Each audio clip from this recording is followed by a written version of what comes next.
Hello, beautiful people. Happy Thursday. How's everybody doing today?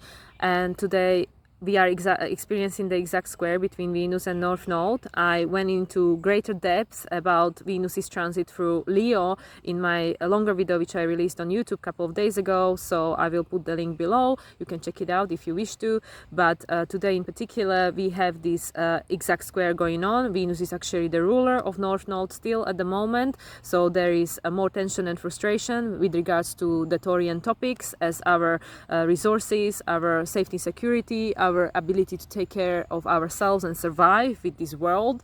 And also this is a reactivation point once again of where Mars was only recently, and this is all part of the grand fixed cross which we have going on in the sky, and it will continue to be reactivated because at some point Sun is going to get to the same position where Venus is today and where Mars was recently, and the story just continues, and this is all to kind of force us to reevaluate what matters to us, what is important to us, and how we want to go around changing that potentially.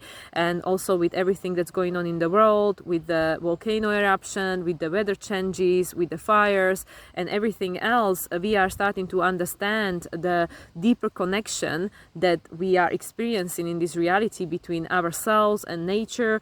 Taurus rules nature, Venus rules nature, also Venus rules all the senses, together with Taurus, of course, and this is all with how we perceive this reality through our five senses. So all this is at the moment being part of this square, which is happening in the sky, and that's why we feel this very intensely, because Venus is a personal planet, so everything that's going on around us at the moment we feel directly, because it's part of our everyday reality.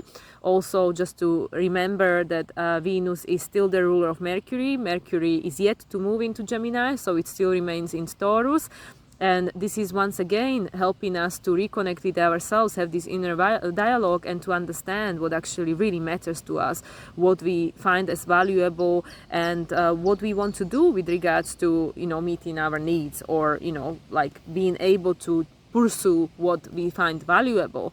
Also, Venus being in the sign of Leo, it's all about creative self-actualization. So she wants to do what she loves, which is in alignment with what she finds valuable, what she cares about, what she needs.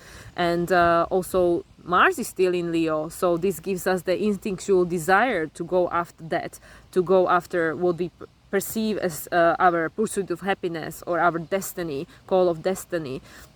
And at the same time, Venus is still the ruler of Uranus. So Uranus is creating all these tower moments all around us, especially with regards to nature, resources, or anything that can be perceived by our senses, to reshuffle our priorities, to remind us, like, is this still serving us, or is this part of the past? Is this actually outdated now and it doesn't serve us anymore? Now Jupiter is in Taurus, so also ruled by Venus, also part of this square, part of this flavor of this tension and frustration, aggravation, potentially even anger, because of Mars being in Leo. And Mars is fired up because there is all this fire that it can go and spread around, and it can use it for good and bad, right? We can use the fire to cook something or to burn the house down. So it all depends how we use this energy. So Venus being ruler of all these important players right now, including the North Node, as I mentioned, which is the evolutionary potential of our collective. And in the past 18 months, this North Node was trying to teach us to understand ourselves better, because Taurus is all about you. It's about our survival and everything that we need in order to exist and coexist, because Venus is also the ruler of Libra. So to exist and coexist in this three-dimensional reality.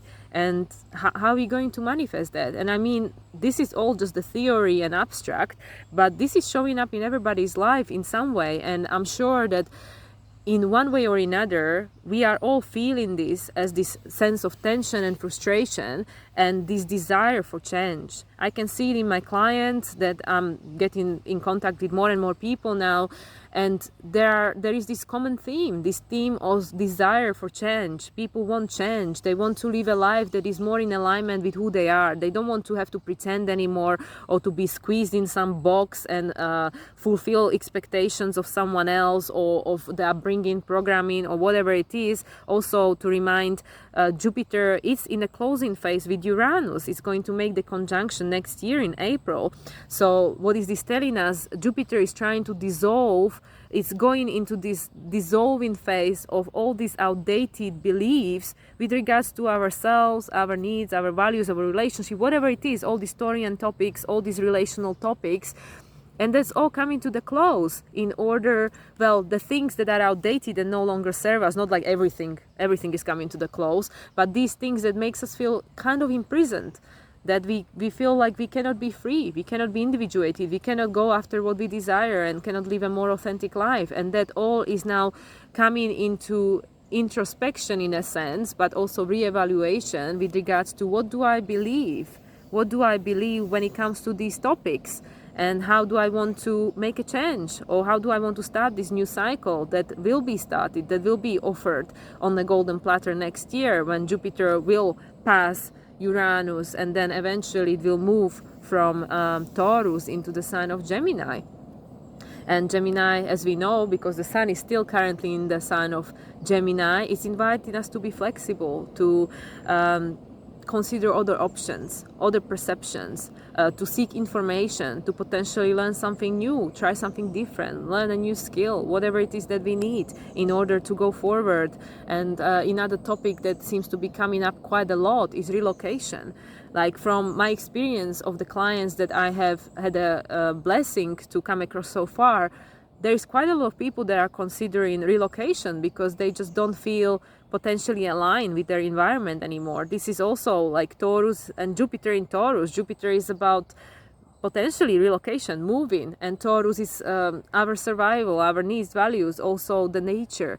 I can see that more and more people want to be more connected to nature and also grow their own food, connected to resources. This is also a Uranus in Taurus topic, like how we going to be more free when it comes to our resources to grow potentially our own. So anyway, guys, this could go very deep, but this is all part of this Venus square North Node, because Venus is the ruler of North Node. Venus is the ruler of Taurus. So it all like takes us best, like it's all going in circle, and it takes us back to the same thing, which is survival, which is getting our needs met. It gets literally down to the nitty-gritty of the survival. Like, how are we surviving in this reality? And is this enough for me? Is this what I want? Venus in Leo is not enough. You know, we want more. We want to have the sense of destiny, right? Venus, just before she moved into Leo, she trine Neptune. So she wants to feel like her life is meaningful and she's following something of a deeper purpose. So anyway, guys, I could go on forever, and especially being in nature, I feel very inspired, but I'm going to leave it at that. But what I wanted to really bring forward is that this square is part of this ground fixed cross, which we have been feeling for weeks now, and this tension will continue. Because, as I said, there will be more planets moving into Leo eventually. So once Pluto moves into the sign of Capricorn, even when planets are in Cancer, they will go into this opposition with Pluto, and Pluto will be squaring the nodes this entire year. So this cross will be activated, and this is just making us to create change, because squares in evolutionary astrology, they looked at as something positive, because they force us to make change and adjust, and create an opportunity for greater freedom. So releasing the tension. So as I said, I'm gonna leave it at this, guys. I hope that you are doing well. I know there is a lot going on in the world, a lot going on around us. It's important to ground, which is why I'm sitting on a tree in the nature, taking a break from my computer, being on my phone. But anyway, sending everybody much love. I'll be in touch, and yeah, take care everyone, and perhaps share in a comment how this is showing up for you, how you are tapping into this energy. Okay, much love, and I'll speak to you soon. Bye.